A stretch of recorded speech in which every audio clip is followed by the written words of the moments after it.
Hello guys, स्वागत आहे तुमचं इंजिनिअरिंग विथ प्रतीक या युट्यूब चॅनलमध्ये. सो आज आपण M2 चे मोस्ट एमपी क्वेश्चन्स पाहणार आहोत. तुम्हालाही माहिती युनिव्हर्सिटीने तुम्हाला FE 2024 पॅटर्नच्या स्टुडंटसाठी अजून एक संधी दिलेली आहे री एक्झामची. सो री एक्झाम मध्ये तुमच्याकडे एक चान्स आहे की ह्याला तुम्ही गमावू नका. ह्या चांगला अभ्यास करा, तुमचा M2 चा पेपर क्लिअर होऊन जाईल. सो मी घेऊन आलेलो आहे M2 चे मोस्ट एमपी क्वेश्चन्स, जे जर तुम्ही केले तर नक्कीच तुमचा M2 चा बॅकलॉग क्लिअर होणार आहे. सो ह्यामध्ये आपण पाहणार आहोत M2 चे कोणते टॉपिक्स आपण केले पाहिजे आणि त्या टॉपिक्सचे आपण एमपी क्वेश्चन्स केले पाहिजे, जेणेकरून आपला M2 चा बॅकलॉगचा पेपर क्लिअर होऊन जाईल. सो फक्त तुम्ही हे जे टॉप 10 क्वेश्चन्स आहे ना, हे चांगले करा, नक्कीच तुमचा M2 चा बॅकलॉगचा पेपर क्लिअर होऊन जाईल. सो जर व्हिडिओ आवडला तर व्हिडिओ लाईक करा, चॅनल सबस्क्राईब करा आणि तुमच्या मित्रांसोबत शेअर करा. सो पहिला आपला जो टॉप 10 क्वेश्चन M2 चे, ह्यातले 10 क्वेश्चन चांगले करा, नक्कीच तुमची पासिंग निघणार आहे हे जर 10 क्वेश्चन चांगले केले तर. सो पहिला आपला क्वेश्चन आहे कोणचा कोणचा क्वेश्चन तुम्हाला चांगला करायचा आहे. त्यानंतर सेकंड क्वेश्चन आहे आपला सिलेंडर, तो सिलेंडरचा क्वेश्चन आपल्याला चांगला करायचा आहे. त्यानंतर थर्ड क्वेश्चन आहे आपला पोलार कर्व, जो पोलार कर्वचा आपला क्वेश्चन आहे तो एक चांगला करायचा आहे. सो हे 3 क्वेश्चन आपण चांगले केले तर इथे आपले पहिले चांगले मार्क्स फिक्स होतात, हे चांगले मार्क्स फिक्स करून घ्यायचे. त्यानंतर आपला चौथा क्वेश्चन आहे exact and non exact differential equation, हा एक क्वेश्चन चांगला करायचा आहे.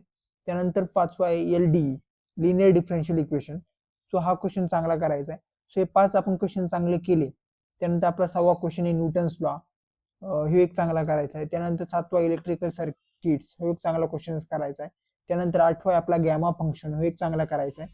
त्यानंतर 9वा आपला बीटा फंक्शन, हा एक चांगला करायचा आहे. आणि 10वा आपला डिफरन्शियल अंडर इंटिग्रल साईल म्हणजे DUIS. सो हे 10 क्वेश्चन जे 10 टॉपिक्स आहे ना, ह्या 10 टॉपिक्सवर आपल्याला 10 क्वेश्चन चांगले करायचे आणि हे 10 क्वेश्चन जर तुम्ही केले तर नक्कीच तुमची M2 ची पासिंग निघणार आहे आणि M2 ला तुम्हाला ह्यावेळेस बॅकलॉग तुम्ही क्लिअर करू शकणार आहे. सो आय होप तुम्हाला हे समज.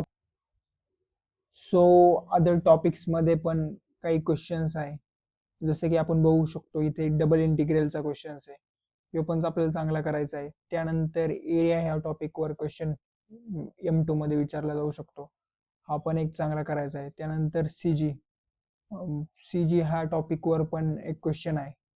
सो त्यानंतर चौथा टॉपिक आहे MI, म्हणजेच moment of inertia. So moment of inertia या टॉपिकवर पण क्वेश्चन विचारला जाऊ शकतो.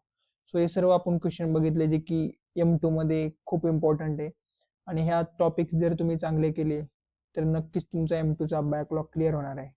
सो आय होप तुम्हाला हे समजलं असेल की आतापर्यंत आपण जेवढे टॉपिक बघितले M2 चे, जे की मोस्ट एमपी आहे, जर हे केले तरी इंजिनिअरिंग मॅथमॅटिक्स 2 मध्ये नक्कीच तुमचा बॅकलॉग क्लिअर होईल. सो आय होप तुम्हाला हे समजलं असेल. फक्त एवढे क्वेश्चन करून गेले तरी तुम्ही डेफिनेटली पास व्हाल. So thank you for watching this video. So भेटूया पुढच्या व्हिडिओ में, तब तक के लिए बाय बाय.